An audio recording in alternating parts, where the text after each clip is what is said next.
Guys, how are you doing? Hopefully we have sound this time.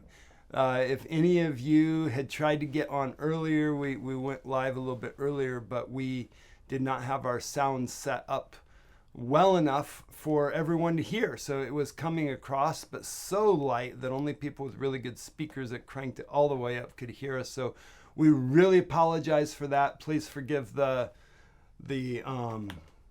the inconvenience if you were on earlier, and I hope that you're able to join now. We're trying to get things going. As soon as I get you on my YouTube, I will be able to take a look at the comments and everything. For those of you that are joining us on Facebook, glad you could be with us. Just to let you know, we'll be looking at these comments that you put on Facebook after the video is done. We will not see them during the live. We're only able to monitor the comments on one of the streams, and so we're doing that on YouTube. So we have live. We are going live. Awesome. Well, glad you guys are here. Glad that we're able to get this going, and glad that we actually have sound this time. It's a wonderful thing. We're going to have an interesting conversation today. I'm going to talk a little bit about when to disobey, which is an interesting subject, but I want to just say hi to people as they're coming on. We got somebody from Fort Worth. TJ, welcome. Glad you could be with us. Yay, the sound is better. So glad. I'm glad it's working out this time, and glad you were able to come back. Hopefully we've got some others. We've got Phoenix that's here. Bubblegum says hi. Hello, how are you? Gold Country, California. Awesome. Glad you could join us, be with us. That's wonderful. Good. Sound is coming across well, which is beautiful. So glad to hear. Technology is an astounding thing when it works well, and you're learning there's so many different settings and stuff. We got some new cameras recently, and we're still working out some of those details, but I think we've gotten the major things figured out now. So it's always fun. So glad that you guys could come back. We got Bristol, England. Welcome. So glad you could be with us. I love being in Bristol. I haven't ministered in Bristol for probably 6 or 7 years since I was there last. Had a really good time. Was teaching on prophetic ministry there, and got to visit some places. I love that town. It's so cool. We got Arkansas, Ontario, Canada. Welcome. San Diego, California, another place that I love going. I actually just recently got some coffee from Bird Rock Coffee Roasters. I love my coffee, and Bird Rock Coffee, they're just south of San Diego. It's a great little coffee shop that has some really good coffee. Really enjoy that. We've got Nigeria. Welcome. Glad that you guys could join us. Michigan, Kylene, Texas. That's awesome. Michigan. Yay. Florida. We've got people from all over. Hi, Anne-Marie. Welcome. Glad you could join us. Well, hey, if you are joining us, like I said earlier, from Facebook or one of the other streams, we will be able to see those comments after the stream is over. If you're on YouTube, we'll be able to see those comments. It's not a huge deal right now. We're just kind of saying hello. But once we get to the point of doing some dream interpretation, which we're going to do in the second half of this time together, then you're going to want to make those comments and put your dreams in on YouTube. But don't do that yet, because they'll get lost in the comments. There are usually quite a few comments that happen while we're going live, and won't be able to go back and see them all until after the video is over. So if you want me to, hopefully I'll be able to get to a number of the dreams, but we'll be doing that here in a few minutes. I want to start out, we're going to talk about when to disobey. Now, this is an interesting subject for myself and for streams, because we teach quite a bit about the understanding of authority. When you begin to understand how the spiritual world works, we're part of a kingdom, and the whole idea of a kingdom is all about authority. There's a king, and the king gets to choose. He gets to say when things happen, how things happen. He gets to set the rules. He gets to set the precedent. And our king is Jesus. He has been crowned victorious. He is the king. And as the king, with that role of authority, he then chooses to give authority as he wills. And the Bible talks a lot about authority. In our world, we don't tend to put a high value on authority because I think we've misunderstood what it's really about. The authority that is understood in the world is not the authority that God had intended. Actually, when Jesus was ministering, he said, hey, you know that those that are in authority among the Gentiles, they use their authority to lord it over each other and to tell people what to do. But that's not the way it's supposed to work in the kingdom. If you want to be one that has authority, if you want to be the one that is above the others, then you need to learn how to serve, how to come under people. And so there is a right and a wrong authority. But the Bible also says that even wrong authority is established by God. Romans 13:1 says all authority has been given by God, and he's specifically talking about governmental authorities. Now, if you think about Rome in the first century, and some of you, if you know anything about history and the timing of when Paul wrote this is around the time of Emperor Nero, maybe just before or maybe just as Emperor Nero was getting started. But under Caesar, the Roman Empire had declared that Caesar was a god. And so people had to worship him. There were many other gods. And Paul's saying, well, this authority was actually put in place by God. Now, Nero went a little bit crazy. Actually, some historians believe he was clinically insane. He would... At one point in time, he decided he needed light in his garden at night. And so he took some of the Christians that had been imprisoned for their faith, and he doused them with oil and hung them on stakes and lit them on fire so that he could go for a walk in his garden in the middle of the night.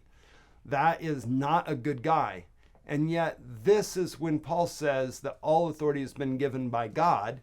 There's an understanding that we miss. In Daniel chapter 4, I believe, when Nebuchadnezzar has the dream about the tree that gets cut down, and the declaration by the Holy One says that God puts kings where he wants them. He raises them up and he puts them down, and he gives the kingdoms to whomever he wills. And he's talking about Nebuchadnezzar. Now, Nebuchadnezzar made Hitler look like a kitten. He was not a good guy.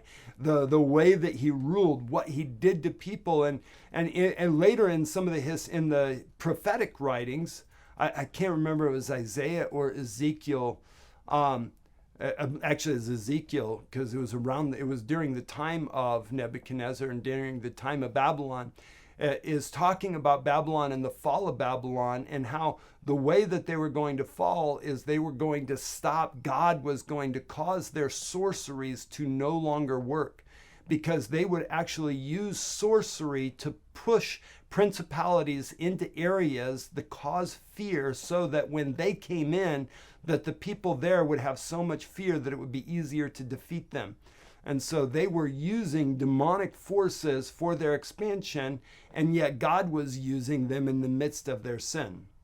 And we don't understand how all of this works, but it's clear that the Bible has communicated, this understanding of authority that many of us miss. And Jesus, when he was talking to his disciples while he was still ministering, he tells his disciples, hey, make sure you listen to the Pharisees, because they sit in the seat of Moses. Don't do what they do, but do what they say. Because they have this position of authority, they have a right to communicate and to tell you what's right and what's wrong. And so Jesus clearly tells them that they're supposed to obey the Pharisees. Now, the Pharisees are the very ones that were at the forefront of the crucifixion of Jesus. And there were clear points where Jesus did not obey what they said. And in the book of Acts, and I've been reading through the book of Acts recently, my morning studies, and I found some interesting things. There's this phrase, and it happens two different times when the apostles are confronted by the Sanhedrin, which is run by the Pharisees and the Sadducees, a couple of the sects there in Jerusalem. And it says this, it says, well, you have to decide whether you're going to obey God over man, but we have to do what God has said. And this is the key to disobeying authority. In general, we have a command from God that we listen to authority, that we obey authority. But as soon as an authority tells you to do something that violates the clear commands of Scripture, you have no choice but to disobey. You actually have to disobey. It becomes a matter of obedience to disobey. Kind of an interesting thought, but it is true. The question is, what do they have authority and what don't they have authority to say or to do?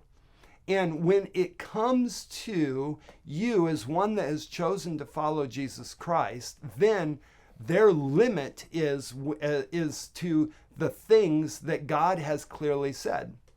God has said, go and make disciples of all the nations, that we're supposed to preach this gospel.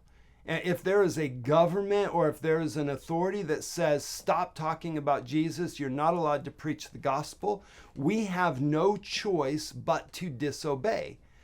Well, there may or may not be wisdom in how we do that. There are times where Peter, when he gets let out of prison, the angel lets him out. He goes to the upper room and he tells everybody, hey, the angel let me out. And then he leaves Jerusalem. He goes somewhere else to avoid getting put back into prison.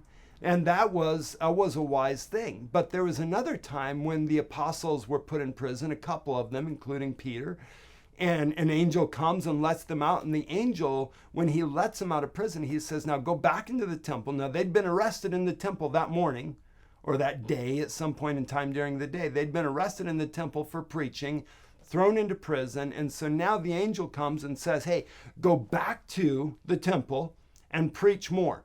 Go tell the people what you've been told. And so they go back into prison. They don't even go home. They go back to the temple as soon as they get let out of prison.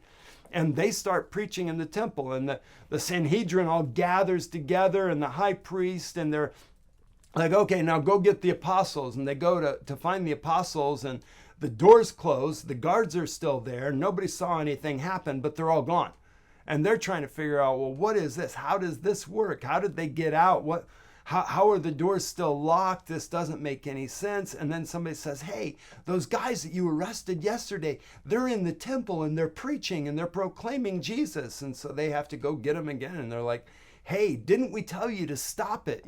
You're not supposed to be talking in this name. And one of the Pharisees, Gamaliel, he comes up with this wonderful piece of wisdom. He goes, guys, now, I know that we're really upset about them preaching Jesus, and we're afraid that we're going to lose our authority, we're going to lose our place. But if this is actually God, we can't stop it anyways, and we might be found to be resisting God. Now, if it's not God, then it's just going to fade away. It's not going to last very long. How about we just don't do anything so we don't find ourselves fighting against God? Now, at that point, they went ahead and listened. Now, one of his disciples didn't listen, Saul, who we know as the Apostle Paul. He ends up persecuting and killing Christians because he didn't listen to his teacher's wisdom. Yet, the disciples made a clear distinction. You have the right to talk about this, and this.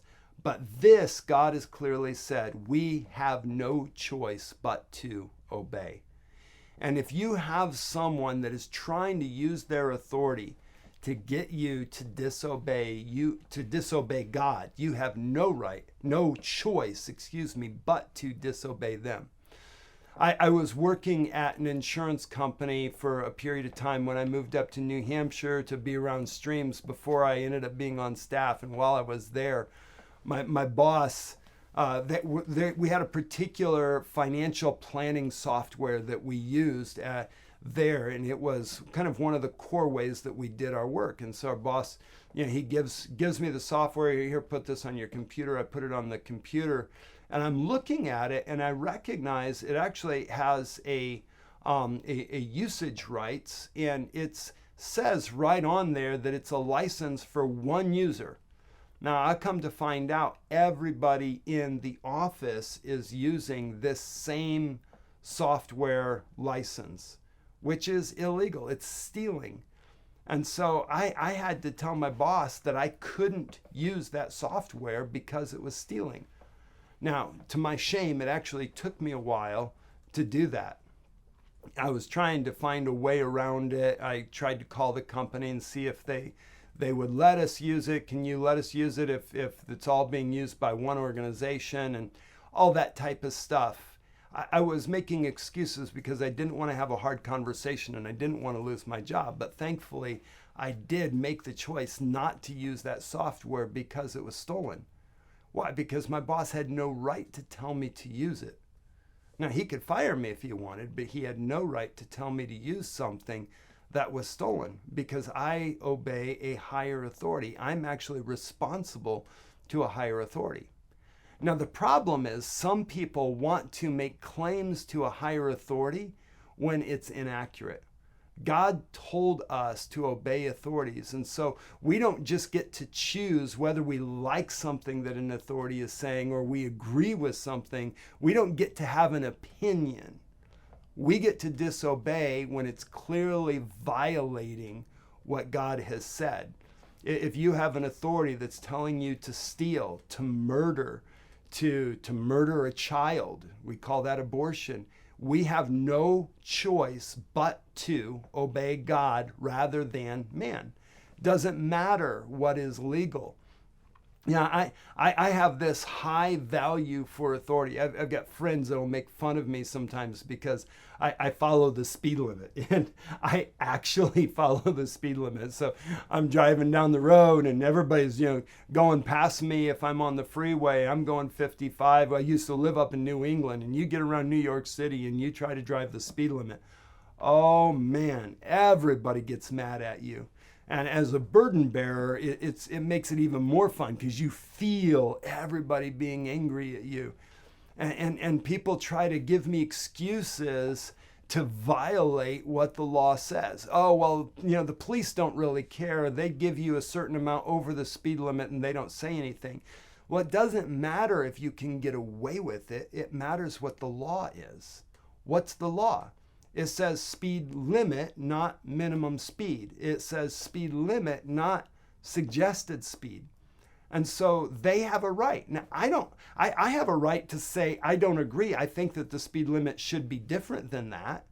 And I even have a right to petition public officials and say, I think you should change the speed limit. It doesn't make sense to have a 25 mile per hour speed limit here. There's not really any residential area. This should be 35 or this should be 40. But until it's changed, I don't have a right just to go a different speed. Why? Because it's not a violation of what God has said. Now, you have other laws that are clearly a violation of what God has said. What does the higher authority say? See, what gives someone authority defines and limits the authority that they have. If God has given someone authority, then they have authority by God to be in that position and to do anything under what God has said. Now, they don't have a right to violate what God has clearly said. So someone that's in authority that is disobeying the law is in violation to authority. That doesn't give me a right to disobey them on something other than what is clearly in Scripture. Just because they're doing something wrong doesn't give me the right to do something wrong. Remember Saul and David? Saul, he's tormented by a demonic spirit. He gets taken over by demonic spirits and goes into fits, violent rages, and various other things by this demonic spirit. He's clearly disobeying God. How did David respond to Saul? He obeyed him until it threatened his life. Now, threatening his life was one thing, but he had a call from God. He had a destiny from God. You're going to be king. Now, he could not make that happen on his own because somebody else was king and God had made king. And so he had to wait for God to unmake that king before he could be king. because God had put him there. He had no right to take him out. Maybe you're called to lead a group of people. Maybe God has shown you that you're going to be a spiritual leader over a group of people, but somebody else is pastoring right now. Maybe you think that they're demonized and everything that they're doing is wrong. You have no right to talk against that person. You have no right to lead people away from them. You don't have to obey if they tell you to do something that violates what God has said. Your right is to leave. If God has given you the freedom to leave, because that's what you're supposed to do, then you leave. But if he has not given you the freedom to leave, then you don't even get to do that, because you're obeying God. You obey God by obeying people, but your obedience is to God. So if we can keep that straight, then we will know when to disobey and when not to disobey. And there are certain things in every government, because there is no such thing as a government that's actually righteous, that's actually doing things God's ways. Now, there are some that are better than others, great, but there's none that are actually following all of God's laws. So every government is in violation of God's laws at some level. Are they telling you to do something that God has clearly told you to do? You have to do God.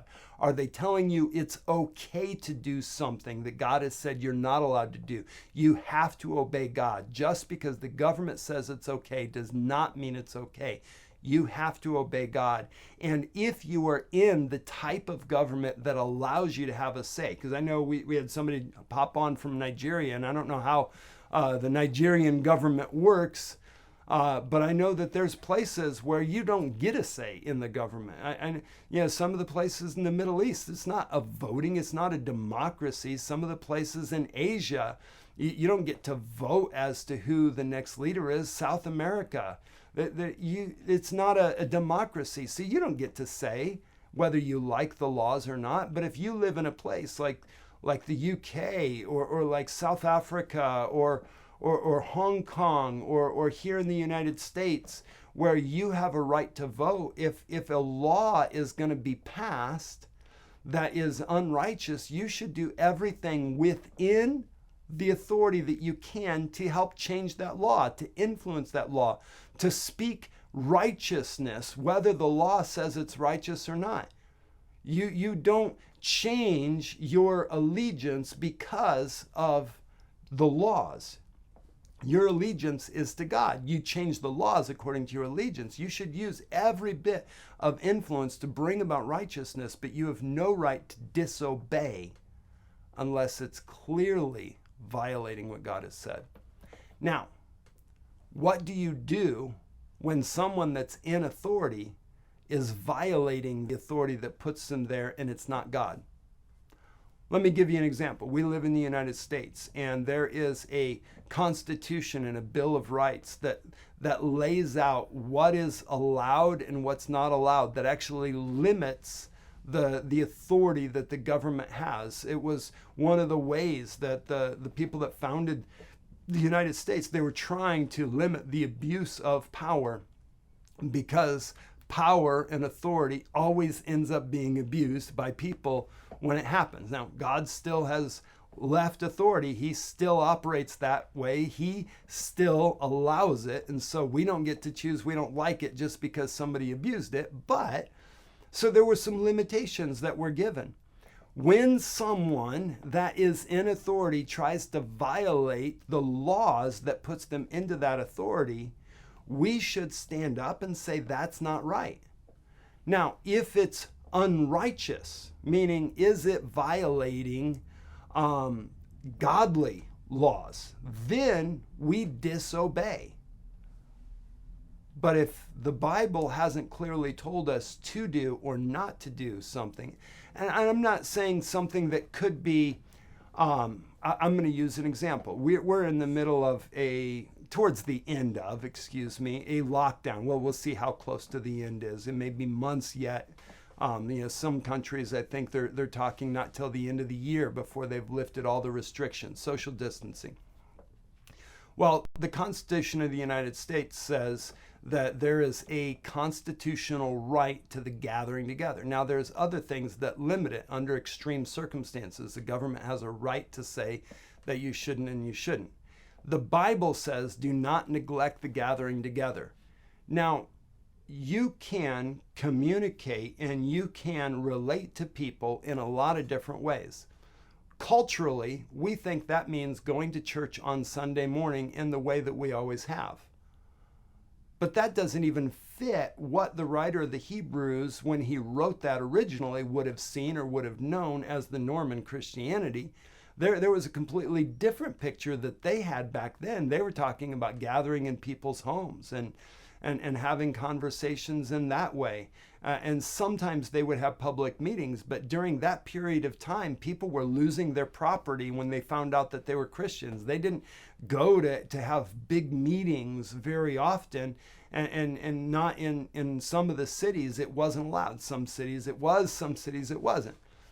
They didn't fight that. They just made do with what was available. There's a lot of ways that we can meet together, that we can encourage one another, that we can gather together, and it doesn't have to look exactly like it did 3 months ago for it to be what is allowed and a violation of what God has said. How do we meet together to the best of our ability within the guidelines of what the government has said? And if we don't like what the government has said, how do we use our rights as citizens to deal with what the government has said? But just because we don't like it gives us no opportunity or excuse to operate in rebellion or the spirit of lawlessness. There's been a lot of conversation among different people, different leaders, prophetic voices, that we're in a season where Jezebel is attacking churches. Now, Jezebel, thinking about Jezebel as a high-level spirit that brings influence to people, not as an individual, thinking about it in the way that Jesus talked about the influence of someone under the influence of Jezebel in the book of Revelation.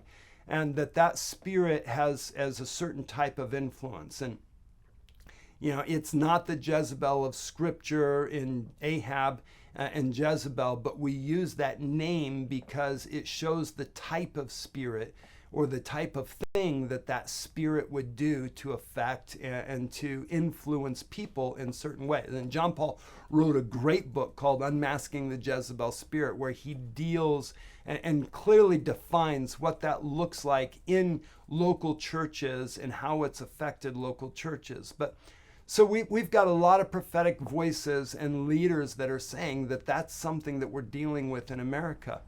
And so if you want to have authority in the spiritual arena, you have to be in a place of alignment with God's authority and not align with the authority of the spirit you're trying to defeat.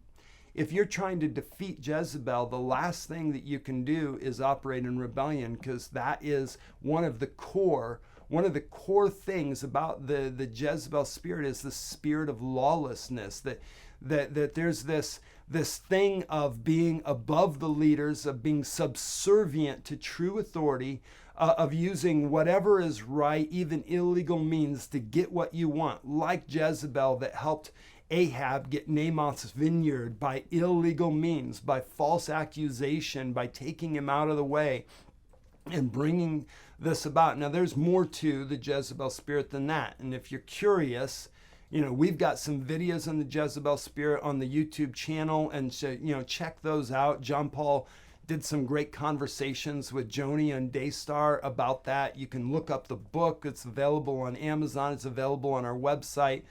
Lots of ways that you can get that if you're interested in learning more. But this tie to the spirit of lawlessness. Now, the word lawlessness in the Greek, it literally means to act as if there was no standard of conduct. If we want to have authority to defeat this onslaught of rebellion, we've got to walk in the opposite spirit. We've got to be ones that truly walk in a spirit of submission, full submission, that our disobedience is obedience to a higher law, to what God has said and what God has communicated, and not use our opinions or our thoughts as an excuse to agree with the very enemy that we're coming against. See, we can't revert to the ways of the enemy to defeat the enemy. The enemy uses slander and malicious words. How many times do people try to use slander and malicious words against a demon to deal with a demon? When you take on the nature of a demon, you're not going to have very much authority over a demon. You've got to take on the nature of Christ, who, like a lamb being led to the slaughter, opened not his mouth. We've got to come in the opposite spirit. We've actually got to look like Jesus so that we can submit, fully submitted to his authority. And as we submit to his authority, we have authority to deal with issues like this. And we don't deal with it in the ways of the world. We deal with it like Jesus did. You know how he defeated evil? He submitted to injustice. His submission to the injustice of the cross was the power of the cross. The fact that he allowed himself to be killed when he had no right to be killed is what broke the power of death. It was the unrighteousness of what happened. And yet we try to operate out of a different spirit. We've so taken on the spirit of the world, and especially in America, we do this so well, where we look at pomp and noise as a sign of authority, as if the louder we get and the bolder that we pretend to speak, it makes us bigger in the kingdom. No, the greatest among you shall be the servant of all. He was meek and lowly. But I tell you, if you're meek and lowly, you're not going to gather a following in the popular media. You're not going to gather a following by being meek and lowly on the mainstream airways. Only those that actually want to follow Jesus, not for what they can get out of it, but because Jesus is so beautiful that he's worthy to be followed. Only they would follow somebody that's actually gentle, that's actually meek, that's actually humble. We've got all of our excuses for pride, and none of them count for anything before the judge of all souls. He will judge the quick and the dead. And you and I will stand before him one day, and we will give an account for how we responded to the authority that was over us and to the higher authority that gave them that authority. There is a time to disobey. Are you sure that this is the time? That's the question you have to ask. There's a place where you will have to disobey to follow God. But if you're quick to disobey, check your heart, because there might just be rebellion. It might not be righteousness that's getting you to act out of lawlessness. You have to know. And you have to be careful. Don't get caught up on people's emotional outbursts and their arguments that they use to try to excuse flamboyant behavior in the name of anointing. Look for Jesus. Look for Jesus. Does it look like Jesus? Look like Jesus of the Gospels? Does it look like Jesus in the book of Revelation? Does it look like Jesus in Isaiah 53? Does it look like Jesus throughout the scripture? Because that's what we're looking for. I don't follow any man, I follow Jesus. Because I follow Jesus, I obey a lot of people. It's not for them. I'm not impressed by their position or by who they are. I'm impressed with him. And I'll follow him no matter what. So I want to encourage you. We're coming to a time in many places where there is going to have to be disobedience for the sake of a higher obedience. And we have already missed it in many ways. We have been silent when we should not have been silent. And we spoke out when we shouldn't have spoken out. We've done it out of the wrong heart because we were trying to protect ourselves, or we're trying to grab attention, or we're trying to breathe loud so that we can expand our platform, or we're grabbing hold of the latest thing that's happening so that we can make sure we get our name attached to it so that we can get more people to follow us. And our ambition is actually being ruled by the spirit of the fear of man, not by the fear of the Lord. And it is so time for the church to love the fear of the Lord again. The true fear of the Lord, the clean fear of the Lord, that's the beginning of wisdom. That's the root of all righteousness. It's clean, it's powerful, it's beautiful. And as we fear him, we lose our fear of man. And we don't become disobedient to prove that we're independent and that we can think for ourselves. We're disobedient at the right time for the right reason, because we're fully obedient to him. That's when it's right to disobey. So,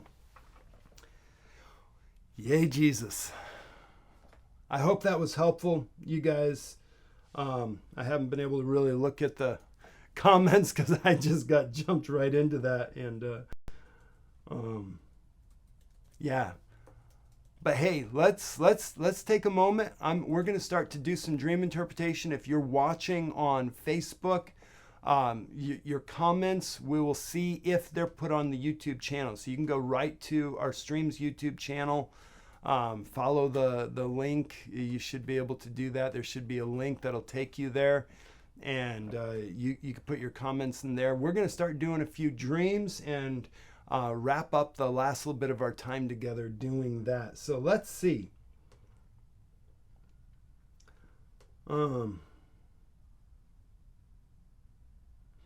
So Abby 57 is saying that she's seen this connection with Jezebel and this place of rebellion as well. And yeah, I'll tell you what, when I first read the book on Jezebel, I realized that I had aspects of my life that had agreed with the enemy, and I did a lot of repenting. It was so helpful.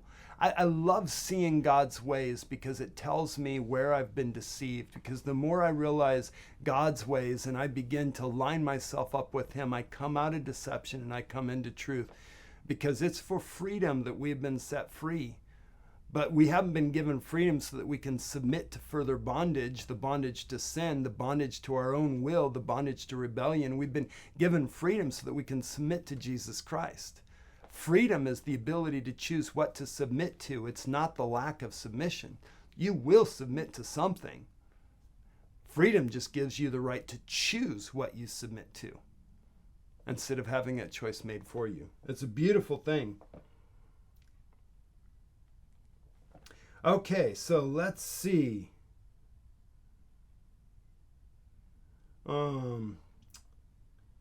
Yeah, so in the I'm trying to read a couple of these comments here. So I'm looking at Amos Lewith. In the mid of transition, feel the Lord asking me to resolve it. Then the scene changed to my ex-girlfriend. She was preparing a meal for me, but men related to her. I wonder if there's other comments that are there. It started with a female in my church. The female in my church seemed to be in conflict or mistrust because I resigned from leadership in the midst of transition. Felt the Lord asking me to resolve it. Then the scene changes to my ex-girlfriend. She was preparing a meal for me, but men related to her want to poison the food she was preparing for me. Yeah, that's a little bit trying to tie the pieces together to actually get a picture of the dream. Seems like in the dream you saw this girl that was responding to your stepping down from leadership, and in that transition you felt like the Lord said something about resolving that. And I'm not sure if that resolving the transition out of leadership or resolving it for the girl that was in confusion. Then it goes to your ex-girlfriend preparing a meal for me, and a man related to her wanted to poison the food. So that there's something. It's like in the midst of this transition, there's this situation where you're being led to make sure that you transition well, that you finish this transition well. I couldn't quite comprehend from the dream, and you would know, so you can answer this for yourself, whether or not it's helping others to transition well or you're supposed to transition well. In the dream, were you supposed to help them through the transition, or were you supposed to be making sure that you transitioned well? What was the sense that the Lord gave you? Whichever that is, if it's about you making sure that you handle this in the right way, I would suggest anytime when you're stepping down from leadership, it's a good time to review. There's this really good book called A Tale of Three Kings by Gene Edwards. So good. Anytime when you're in transition or leadership, or you're dealing with leadership issues, it's a good book to review. It's a short read, but extremely helpful. We'll put it in the comments so you can make sure that you've got that name correct. But whether you're helping somebody else because of the transition or you're doing it well, the principles are the same as to the right way to transition out of leadership and into the next thing. But beware, because there's some old things that you used to be attached to that are trying to get your attention, that are trying to feed you in this season. And there's a possibility of poison being initiated into that. So an ex-girlfriend may represent something that you used to love from a previous season. So it might be an old habit, it might be an old way of thinking, an old, I just said habit, so old way of doing things, even a sin pattern. Ex-girlfriend can mean a number of different things, but something that you used to love.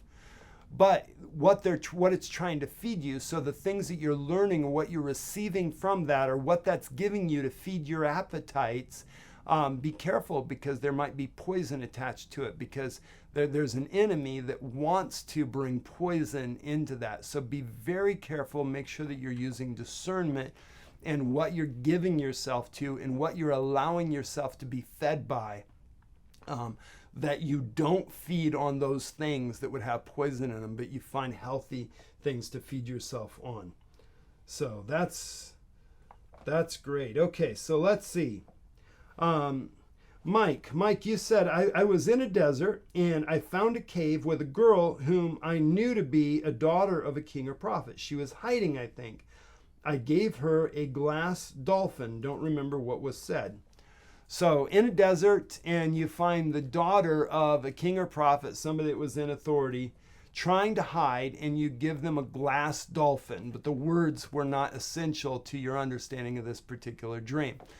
So in the wilderness, the desert, which would be wilderness, in a dry season, somebody that is hiding out, somebody that has authority, that's going to inherit authority, but's not currently walking in it, that's in a place where they've separated themselves from others to hide out in a dry place.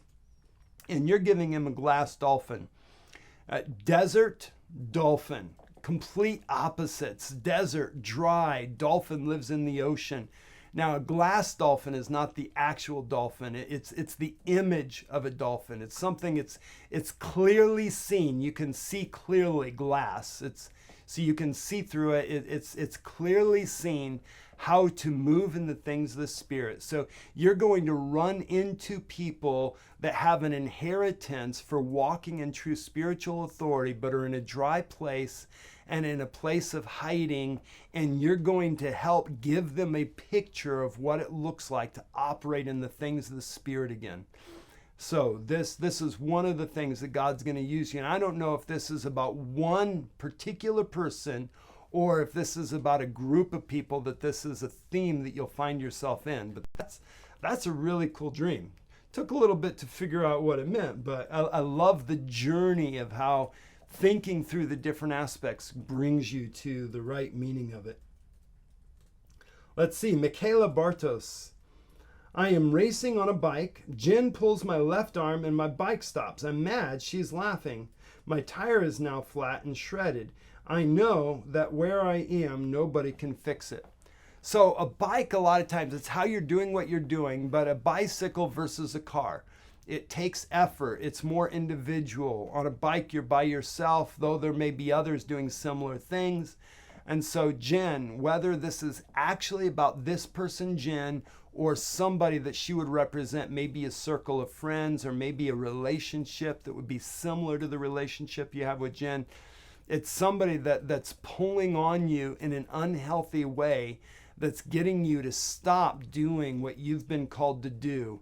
And because of this unhealthy relationship, it's actually hindering your ability to go forward. And you're not in a place right now where other people can help you fix it. Now, that doesn't mean that you're not going to find the right person. Maybe it's somebody that you don't know. The dream doesn't say this, right? But you don't want to take a dream that just says, hey, you've got relationships that have been dragging you down and you're not able to move on, and it's actually created issues that you need to get fixed, but you don't know how to fix it. And that's what the dream says. But you don't leave it right there. God has a way to fix it. God has a way to take you to that place where you can get your tire fixed, where you can get back on track and move forward in what God has called you to do. Ask him to show you, how do I deal with these issues, the tire that's been shredded, so that you can move forward. What is it? What resource? Where does he want to take you? Because if it can't get fixed where you're at, maybe there's someplace else that he wants to take you to get it fixed. Maybe that's a spiritual community. Maybe that's a relational community that you need to be in, that's going to help you to move forward, not drag you down as you go after what God has for you. So, great dream as far as clarity as to what's going on, a warning that's there. But there is an answer. Make sure you press into God and have him give you that answer. Vanna Lee, you said, I had a dream that a permanent front tooth fell out, but I knew there was another tooth coming in. I could see the tip coming down. Was anxious about being without a tooth, but knew that I had to be patient. Now, teeth a lot of times talks about our ability to understand. You've heard the phrase, oh, let me chew on that for a little while. Let me meditate on it. Let me think on that. Try to comprehend it. I need to think through that. And so teeth talks about our ability to think through an issue or to comprehend an issue. We receive spiritual food, which is our spiritual nourishment, a lot of times teaching or information, and healthy or unhealthy, that's a different issue. Our teeth is what allows it to process it. So losing a front tooth is losing something you thought that you understood, that you found out it is not actually there. It's not actually true. And you can see the beginnings of a new way of understanding it, but you're left in a place where other people have recognized your lack of understanding. You can't do a lot about it, but just be patient while your understanding grows. You need a new understanding that's growing in the place of that which you've lost. So, that again, it's a very helpful one. Teeth are one of those popular dreams in our top 20 dream book and in the CD teaching of John Paul talking about the top 20 dreams. Teeth are one of them that we talk about. It's a common dream element. Mildred Valdez. Mildred, you said this. A mailman delivering packages down a corridor, and people come out and yell, "Mailman is here." The mailman then climbs up a huge tree to a mansion to deliver a crown to a king. Now, it sounds like you're observing this all happening. I don't know if you're part of this dream, if you're just seeing this, but a mailman, someone that delivers messages from someone else. This is a prophetic gifting, someone that's anointed prophetically.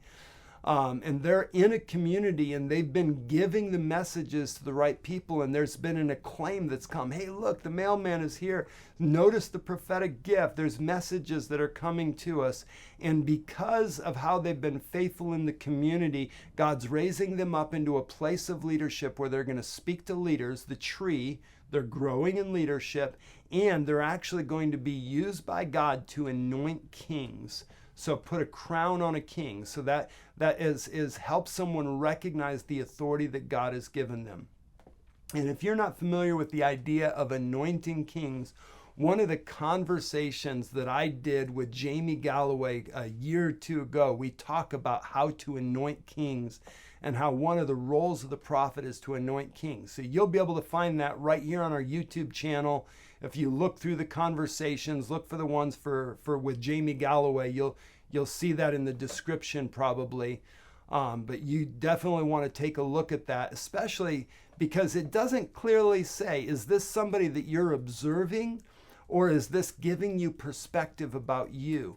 It's not really clear in the dream. The Lord will have to speak that to you, but you'll be able to recognize, have you been being used to give messages to others in your community? And are you starting to be recognized as one that faithfully delivers the message?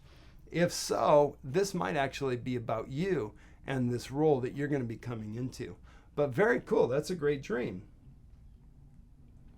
So Jan Reynolds. So I rear-ended another truck in a dream. My daughter and a baby were in the car. I took the choking baby out of the car and draped a white bathrobe over it as the other truck came back with police. So you're driving, you run into the rear of another truck. You've got a child and a baby. The baby starts choking. You get the baby out and you're covering it with a white sheet, and somebody comes back with the police.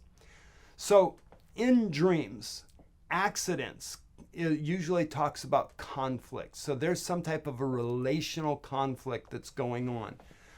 Now it's baby. It's interesting how you say this, because you say my daughter and a baby. So it sounds like this is not your baby in waking life. This would be a dream baby. So it's something that you're responsible for. Maybe it's something new a new responsibility you've taken on, a new ministry or a new role in your workplace. Because it's not clear, is this talking about a ministry conflict or workplace conflict? Because vehicles can talk about ministry or the workplace. Just kind of depends. And there's nothing clear in this dream that would anchor it in one or the other. But you'll be able to recognize because you know what's going on. Or it may be something that's going to be happening. So not all dreams are already happening. Some are going to be coming in the future. But the conflict it can choke the life out of this new thing that's being birthed in you. And you need to drape that in righteousness. You need to cover it in righteousness. The white sheet is righteousness. In Revelation, it talks about the multitude that's wearing white linen, which is the righteous deeds of the saints. So the clothing would be the deeds, but the white talks about the righteousness. So a white cloth is covering it in righteousness. And as you cover it in righteousness, it'll help you to be prepared for the police coming back. So the law is getting involved. What you reap, you must sow. And so how do you deal with that? What's the right way of dealing with that? Covered in righteousness, because that's how you're going to be able to get into the next season. So look out for a conflict. And when that happens, realize that the real danger is against that thing that God is birthing in you. And yeah. Okay, so Nicole Abram. Nicole, you just put up a dream. Your dream says this. I used to complain to his mom. I wonder if this is the second of a dream, but used to complain to his mom that he would see a lion at his house and would scream and yell, even though the lion didn't do anything or say anything. When my sis told me about this, I told my nephew to hit at the lion. Okay, so your nephew would have a dream, would complain to your mom, or to his mom, or your sister, that he would see a lion. Now, the lion didn't do anything good or bad. So the question you've got to ask, is this the lion of the tribe of Judah? this could be God. He could actually be seeing God, Jesus, in his royal authority. He's not doing anything, he's just there. But he's intimidated because of his own response to that situation. Or is it the enemy?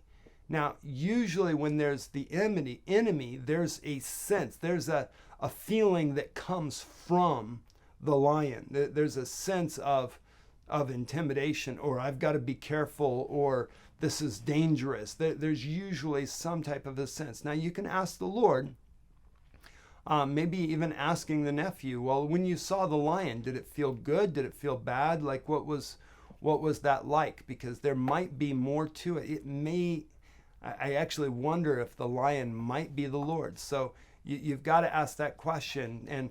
And I must have missed one of the comments because it seems like you kind of started partway into the story.